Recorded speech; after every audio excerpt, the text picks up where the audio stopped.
రాష్ట్రంలో విద్యారంగ సమస్యలు పరిష్కారం చేయాలని కోరుతూ హైదరాబాద్ ధర్నా చౌక్లో ఎస్ఎఫ్ఐ నిర్వహించిన మహాగర్జన తీవ్ర ఉద్రిక్తతకు దారితీసింది. ధర్నా తర్వాత ర్యాలీ నిర్వహించేందుకు ఎస్ఎఫ్ఐ నాయకులు ప్రయత్నించారు.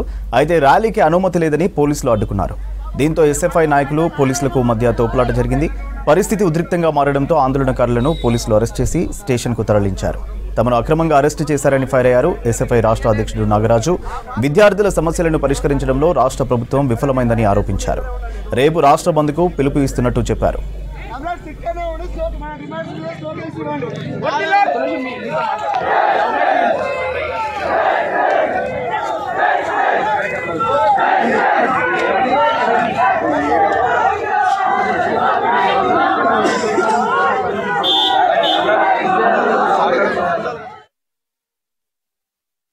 విద్యా సంస్థలో ఉన్నటువంటి పరిస్థితి ఉంది.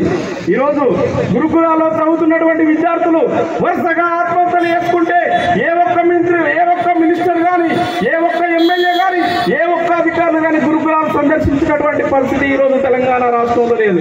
అందుకే ఈ ప్రభుత్వానికి హెచ్చరిక జారీ చేస్తున్నాం.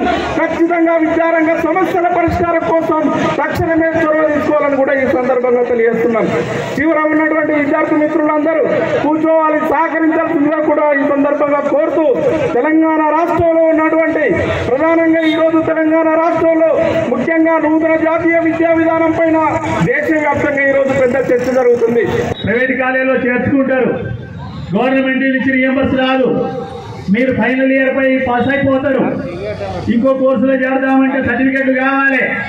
మీ ఫీజు రాలేదయ్యా బాబు, ఇప్పుడు నువ్వన్నా కట్టు, ప్రభుత్వం నుంచి వస్తే నేను సర్టిఫికెట్ ఇస్తాను. ప్రభుత్వం నుంచి తొందరగా రాదు, నువ్వు కట్టేందుకు ఇంట్లో డబ్బులు ఉండవు. చదువుకున్న చదువు సర్టిఫికెట్ రాని పరిస్థితి, ఎంత వేల మంది విద్యార్థులు ఇబ్బంది పడుతున్న పరిస్థితి మనం గమనిస్తూ ఉన్నాం. ఇది విద్యార్థులుగా ప్రజాస్వామ్యం, సోషలిజం అనే నినాదాలు చెప్పే మీరు అర్థం చేసుకోవాల్సిన అవసరం ఉంది.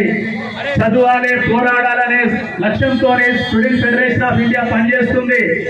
దేశంలో కానీ రాష్ట్రంలో కానీ జరుగుతున్న విధానాలను అర్థం చేసుకోవాలి. అప్పుడు మాత్రమే మంచి విద్య అందే అవకాశం ఉంటుంది. విద్య అంటే అది ప్రభుత్వ రంగంలోనే ఉండాలి, లేకపోతే ఇతర రంగాల్లో ఉండే అవకాశం ఉండకూడదు. రాష్ట్రంలో మంత్రులు, ఎమ్మెల్యేలు ఇళ్ళ ముట్టడి పిలుపునిస్తాం. ఎక్కడ కూడా వాళ్ళని మేము ఇచ్చేసే ప్రయత్నం కూడా చెయ్యం.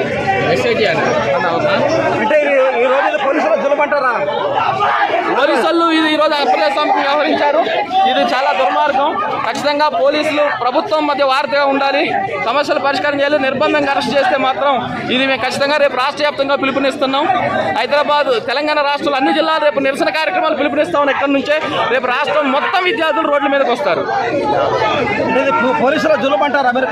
ఖచ్చితంగా అండి, ఖచ్చితంగా. ఎందుకంటే మేము శాంతియుతంగా మాట్లాడుతున్న వాళ్ళతోని మాట్లాడుతుంటేనే ఈ రోజు అరెస్ట్ చేసి తీసుకొని పోవడం అంటే అత్యంత దుర్మార్గం. పరిష్కరించాల్సింది పోయి పోలీసులు కూడా నిర్బంధంగా వ్యవహరిస్తూ ఉన్నారు. ఈ ప్రభుత్వం తక్షణమే చిత్తశుద్ధి ఉంటే ఇప్పటికైనా ఈ సమస్యలు పరిష్కారం చేయాలి. రాష్ట్రానికి విద్యాశాఖ మంత్రిని నియమించాలి.